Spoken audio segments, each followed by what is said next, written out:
It is Westmore, Democratic candidate for Maryland governor and proud alpha man. And I crossed the burning sands in fall of 2000.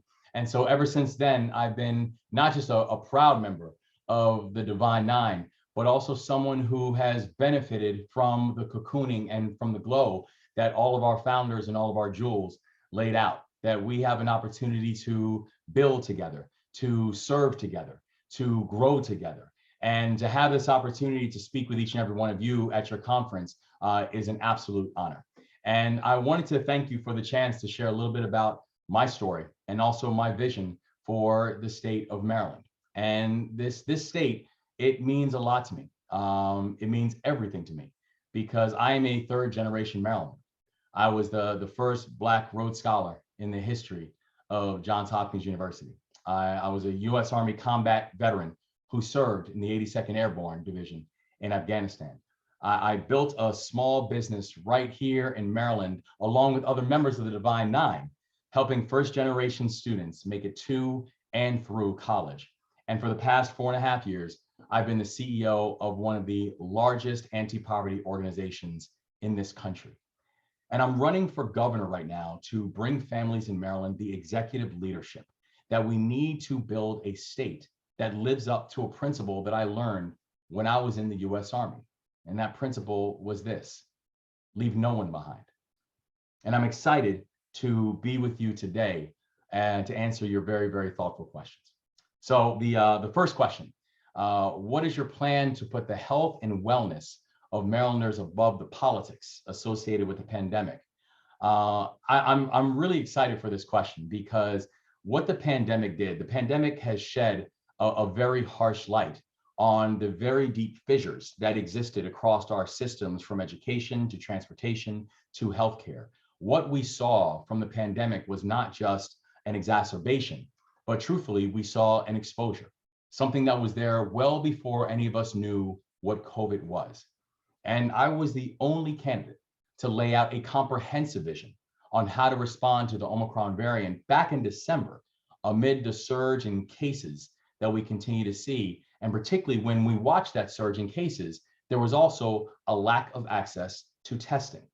You know, there are 257,000 uninsured Marylanders who lack healthcare coverage, and too many of those Marylanders are folks of color. And we must and we will change everyone's access to healthcare, making sure that healthcare is both accessible and affordable. And this issue is very personal to me. You know, the last memory I had of my father was watching him die in front of me from a treatable virus when I was only 3 years old. And when he went to the hospital, there were questions about whether or not he had insurance. And when my mom got to the hospital, they asked her questions like, is he prone to exaggeration? And he was released from the hospital with the instructions to go home and get some rest. And he ended up dying in front of me hours later. You know, I saw what this is like, and this is not an academic exercise to me when we're looking at basic healthcare needs that go unmet. And so my administration will ensure that our state a state that has world-class health providers and researchers and hospitals all throughout the state, but making sure that they are supported in addressing the pandemic as it evolves and other pressing healthcare needs continue to show themselves, particularly in communities of color, particularly in under-resourced and underserved communities. And additionally, we are going to make sure we're sending resources to bolster community clinics and centers, and we're going to make sure that we're investing in our HBCUs, which are the pipeline for so many of our healthcare providers, but have been under-resourced and undervalued in that journey. For the second question, what is your plan to address Maryland's persistent wealth gap? You know, when I first came on and when I decided I was going to run for governor, I left the job as CEO of one of the largest poverty fighting organizations in this country. And we were working on an initiative called 90 to 0. And that was focused on addressing the wealth gap that exists. The fact that here in the state of Maryland, we have an 8-to-1 racial wealth gap. 8-to-1. And I always say it's not because one family or one group is working 8 times harder. And so when I was talking to one of my colleagues and told them that this is one of the issues that I wanted to address as the governor, And they said, you're already working on these issues. We built this unbelievable platform that was working across sectors to address this issue. Why would you leave that to run for governor? And my answer to them was simple. I basically said to them, I said, why do you think these issues exist in the first place? These are policies. You know, I understand deeply the issues of this wealth gap, and I confronted them myself.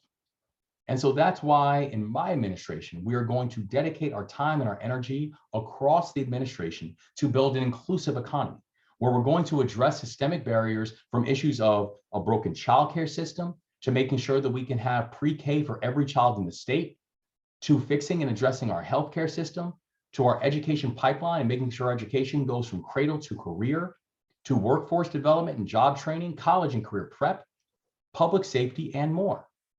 And that means we're going to expand apprenticeship opportunities for underrepresented communities for access to better paying jobs.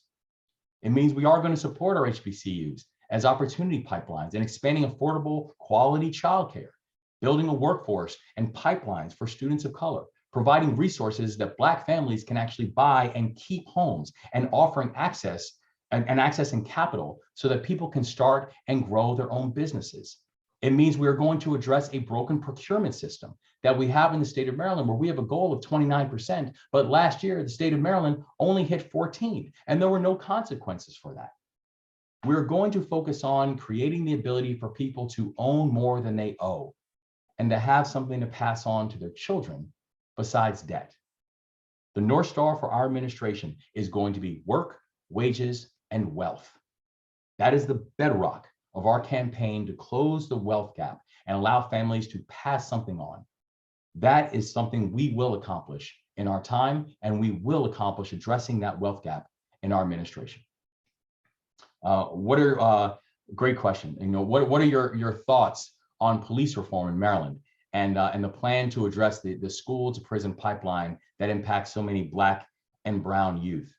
You know, we have a remarkable state, but the reality is that we also have a state that incarcerates more African-American young men between the ages of 18 and 25 than any state in this country. The second state is Mississippi. Maryland is #1 in incarcerating young Black men. And so our state deserves a leader who will take a proactive public safety approach and a holistic public safety approach, one that actually focuses on addressing crime with urgency and also ensuring that violent offenders are held accountable, while also building a fairer and a more equitable criminal justice system.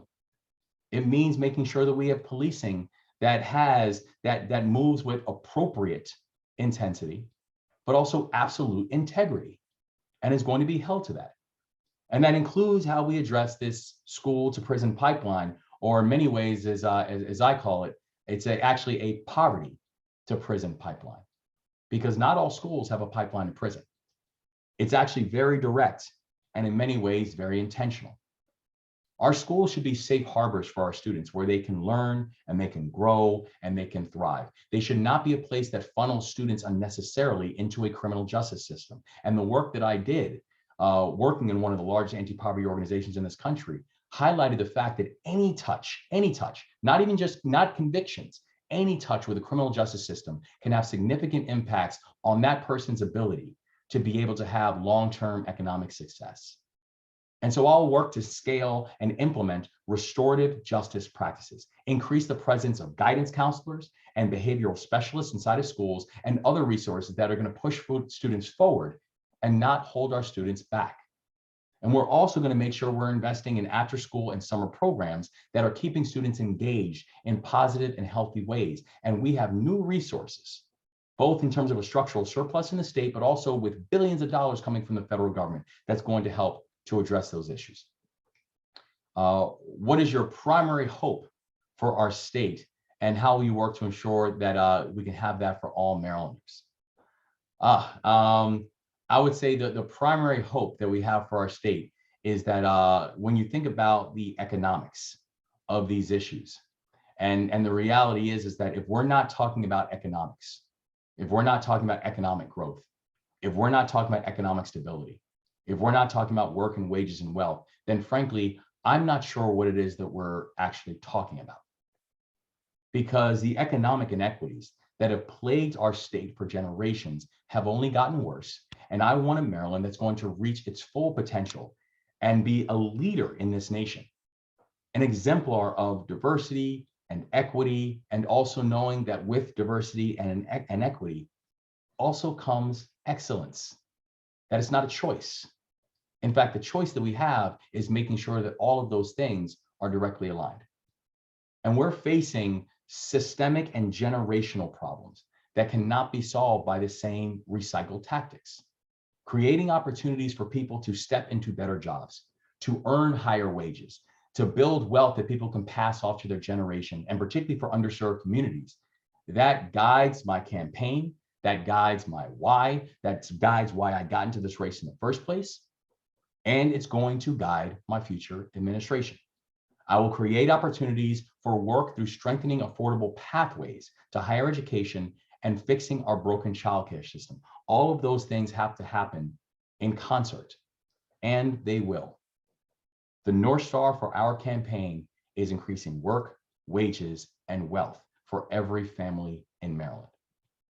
Make us a state that actually roots for each other, instead of bidding one group against another, or one region against another, one sector against another. When good things are happening in one part of the state, the rest of the state should cheer. When good things are happening to groups, every group should know that they're going to benefit. And it's up to the government to make sure that that's true. So again, I'm so thankful for being with each and every one of you and for your incredibly good and thoughtful questions. I'm excited to partner with all of my sorors and members of the Divine Nine. I'm also the brother of a proud AKA, and to learn more about our platform, to learn more about what we're going to do together, and learn more about our people-powered movement and find ways to get involved, please go to westmore.com. Learn more about our issues and our very comprehensive vision for the future and our policies. Click on Get Involved and find ways to stay in touch and get engaged. Because with your help, this momentum will continue. With your help, we're going to not just win a primary, we're going to win a general. And then each and every one of us are going to head to Annapolis, and we're going to be able to have the Divine Nine and the beauty and the impact of the Divine Nine all heading to Annapolis. So bless you, thank you, and I'll see y'all soon.